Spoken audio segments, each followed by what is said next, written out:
Hi అండి, welcome to మన తెలుగింటి రుచులు. ఇవాల్టి మన రెసిపీ బొబ్బట్లు. ఉగాది స్పెషల్ నేతి బొబ్బట్లు అండి. చాలా ఈజీగా, చాలా సింపుల్గా, ఫస్ట్ టైం చేసేవాళ్ళు కూడా చాలా పర్ఫెక్ట్గా చేసుకోగలుగుతారు. నేను చెప్పే ఈ 2 సీక్రెట్ టిప్స్ ఫాలో అవుతూ చేసేవారంటే కనుక రెసిపీ అయితే అస్సలు పాడవదండి. ఇవి మీకు ఒక 4-5 రోజుల పాటు వరకు కూడా చాలా ఫ్రెష్గా, మృదువుగా ఉంటాయి. నోట్లో పెట్టుకుంటే అలా కరిగిపోతాయండి. అంత రుచిగా ఉంటాయి. తప్పకుండా మీరు కూడా ట్రై చేయండి. ఇక్కడ నేను మీకు తుంపి చూపిస్తున్నాను చూడండి. మనకి పొరలు పొరలుగా ఎంత బాగా వచ్చినాయో. ఇలా పట్టుకుంటే వచ్చేస్తాయండి చూడండి, పొరలు పొరలుగా. చాలా టేస్టీగా ఉంటాయి. చాలా ఈజీగా చేసేసుకోవచ్చు. ముందు చాలా పర్ఫెక్ట్గా వస్తాయండి. తప్పకుండా ట్రై చేయండి. ఇక ప్రాసెస్ ఏంటంటే, ఫస్ట్ దీనికోసం అయితే 1 కప్పు పచ్చిశనగపప్పు తీసుకున్నానండి. మీరు కొలత కోసం ఏదైనా గ్లాస్ కానీ గిన్నె కానీ పెట్టేసుకోండి. 1 కప్పు నిండుగా పచ్చిశనగపప్పు వేసుకుంటున్నాను. ఇందులోకి తగినంత నీళ్లు వేసుకొని నీట్గా ఒక 2-3 సార్లు బాగా క్లీన్ చేసేసుకోండి. తర్వాత మీరు ఏ కప్పుతో తీసుకున్నారో పచ్చిశనగపప్పు సేమ్ అదే కప్పుతోటి 2 కప్పుల వరకు అయితే నీళ్లు వేసుకొని ఒక 2 గంటల పాటు నానబెట్టేసుకోండి. ఈ గిన్నెని పక్కన పెట్టేసి ఇప్పుడు మనము ఈ పిండి కలుపుకుందామండి. ఇక్కడ నేనైతే మైదానే తీసుకుంటున్నానండి. మీకు కావాలి అంటే గోధుమ పిండి సగం, మైదా అయినా తీసుకోవచ్చు. హాఫ్గా, లేదంటే కంప్లీట్గా గోధుమ పిండితో అయినా చేసుకోవచ్చు. మైదాతో చేస్తే చాలా టేస్టీగా ఉంటాయండి. ఎప్పుడైనా ఒకసారి కదా చేసుకునేది. సో ఇట్లాగా మీరు కూడా ట్రై చేయండి ఇష్టం ఉంటే కనుక. 1 కప్పున్నర వరకు అయితే మైదా తీసుకున్నానండి. మనం తీసుకున్న కప్పు పచ్చిశనగపప్పుకి 1.5 కప్పు మైదా అనేది పడుతుంది. మనము బెల్లం అది వేస్తాం కదా స్టఫింగ్ కోసం, కొంచెం క్వాంటిటీ ఎక్కువ అవుతుంది కాబట్టి కంపల్సరిగా ఈ విధంగా 1.5 కప్పు వరకు మైదా పిండి తీసుకోండి. కొంచెం సాల్ట్ వేసాను, అలాగే కొంచెం పసుపు వేసి ఒక 2 స్పూన్ల వరకు అయితే నెయ్యి వేసుకున్నాను. పించ్ ఆఫ్ సాల్ట్ అంటాం కదండి, చిటికెడు సాల్ట్ వేసుకోండి. అలాగే పసుపు కూడా చాలా కొంచెం 1/2 టీ స్పూన్ కంటే కూడా కొంచెం తగ్గించి, జస్ట్ కలర్ కోసమే నెయ్యి కూడా వేసేసుకొని ఇక్కడ వీడియోలో చూపిస్తున్న విధంగా పిండిని బాగా రబ్ చేసుకోండి. ఆ వేసిన నెయ్యి చక్కగా పిండికి పట్టే విధంగా బాగా కలుపుకోవాలి. ఇక ఇలాగ చూడండి, పట్టుకుంటే ఇలాగ ముద్దలాగా ఫామ్ అవ్వాలండి. మీకు ఇలాగ రావట్లేదు, విడిలిపోతుందంటే కనుక మరి కొంచెం నెయ్యి వేసుకొని కలుపుకోండి. నెక్స్ట్ ఇందులోకి నీళ్లు, నార్మల్ వాటరేనండి. ఈ నీళ్ళతోటి కొంచెం కొంచెంగా వేసుకుంటూ పిండిని అయితే కొంచెం మనము లూజ్గానే కలుపుకోవాలండి, గట్టిగా తడుపుకోకూడదు పిండిని అయితే. ఇలాగ ఒక 10 నుంచి 15 నిమిషాల పాటు పిండిని బాగా మర్దనా చేసుకోండి. మీకు ఫస్ట్ టిప్ ఇదేనండి. మీరు ఎంత ఎక్కువసేపు పిండిని అలాగ మర్దన చేసి నానపెట్టుకుంటారో మీకు అంత పర్ఫెక్ట్గా కుదురుతాయి. ఇక ఫైనల్గా కొంచెం 1 స్పూన్ వరకు అయితే నెయ్యి వేసాను. వేసి ఆ నెయ్యిని కూడా చక్కగా ఆ పిండికి పట్టే విధంగా బాగా కలిపేసేసుకోండి. కలిపేసి ఈ పిండిని కూడా మూత పెట్టేసి పక్కన పెట్టేసేయండి. ఒక 2 గంటల పాటన్నా కనీసం అండి, నేను చెప్పేది మినిమం ఒక 2 అవర్స్ అయినా నానబెట్టండి. మీకు అప్పుడే సాఫ్ట్గా అలా నోట్లో పెట్టుకుంటే కరిగిపోతున్నట్లుగా వస్తాయి. ఇప్పుడు ఒక 2 అవర్స్ తర్వాత పప్పు చక్కగా నానిపోయినాయండి. ఇప్పుడు ప్రెషర్ కుక్కర్లోకి వేసుకొని అదే వాటర్ వేసానండి, ఎక్స్ట్రా వాటర్ ఏం వేయలేదు. నానబెట్టుకున్న ఆ నీళ్ళతోనే ఒక 4 విజిల్స్, మీడియం ఫ్లేమ్లో 4 విజిల్స్ వచ్చిన తర్వాత నేను మీకు చూపిస్తాను. పప్పు అయితే చక్కగా ఉడికిపోయినాయి. ఇప్పుడు ఇందులో కొంచెం ఎక్సెస్ వాటర్ ఉన్నాయి కదా, ఈ వాటర్ మొత్తాన్ని కూడా పక్కకు పెట్టేసేయండి. ఈ ఎక్సెస్ వాటర్ మనం పారపోయాల్సిన పని లేదండి. ఏదైనా పచ్చిశనగపప్పును కూడా ఇలాగ జాలి గరిటలోకి వేసేసుకుని కంప్లీట్గా చల్లారాలండి. కంప్లీట్గా చల్లారిన తర్వాత ఇలాగ మిక్సీ జార్లోకి వేసేసుకోండి. చూస్తున్నారు కదా, చల్లారిన తర్వాత ఈ మిక్సీ జార్లోకి వేసేసుకొని మెత్తగా గ్రైండ్ చేసుకోవాలి. మీకు గ్రైండ్ చేసేటప్పుడు కనుక ఏదైనా స్ట్రక్ అవుతుంది అనుకుంటే కనుక కొంచెం వాటర్, జస్ట్ ఒక టీ గ్లాస్ తోటి ఒక హాఫ్ టీ గ్లాస్ అలాగ వాటర్ వేసుకోండి. ఈ విధంగా కొంచెం గట్టిగానే మిక్సీ పట్టేసుకోవాలండి ఈ పచ్చిశనగపప్పు మిశ్రమాన్ని అయితే. ఇప్పుడు అడుగు మందంగా ఉండే ఏదైనా గిన్నె కానీ లేదంటే నాన్ స్టిక్ది కానీ తీసుకోండి. కంపల్సరీగా అడుగు అయితే మందంగా ఉండాలండి.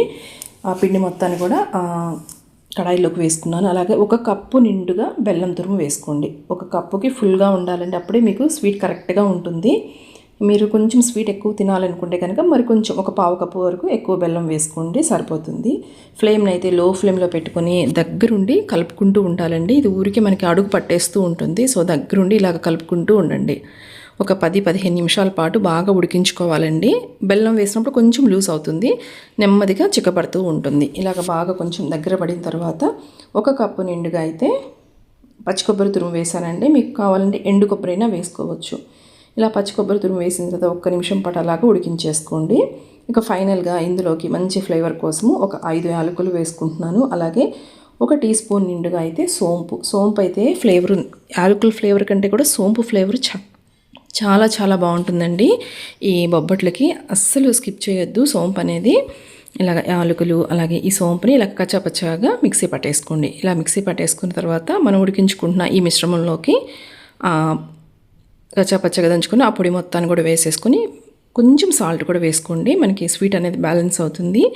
ఇలా వేసేసుకొని కలిపేసి ఇక స్టవ్ ఆఫ్ చేసేయండి. కొంచెం ఈ విధంగా స్ప్రెడ్ చేసుకోండి. మనకి త్వరగా చల్లారిపోతుందండి.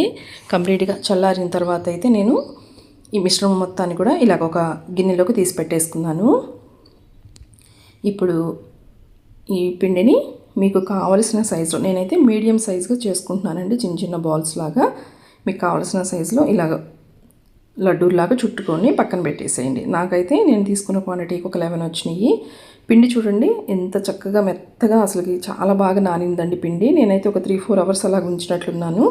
ఎక్కువ టైం నానింది కదా, చక్కగా చాలా సాఫ్ట్గా ఉంటాయండి. సాగకుండా కూడా ఉంటుంది. తినేటప్పుడు మనకి జనరల్గా మైదా అనేది సాగుతూ ఉంటుంది కదా, అలా సాగకుండా ఉంటుంది.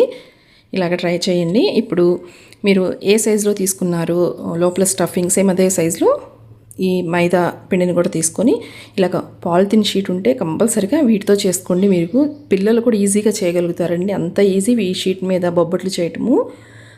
పాలిథిన్ షీట్కి కొంచెం నెయ్యి అప్లై చేశాను. అలాగే మైదా పిండిని కూడా చూడండి వీడియోలో చూపిస్తున్న విధంగా కొంచెం వెడల్పుగా స్ప్రెడ్ చేయండి. ఇప్పుడు ఆ లోపల పూర్ణం ఉంటుంది కదా, ఆ స్టఫింగ్ ఉంటుంది కదా, స్టఫింగ్ని పెట్టేసి ఇలాగ వీడియోలో చూపిస్తున్న విధంగా క్లోజ్ చేసేయండి.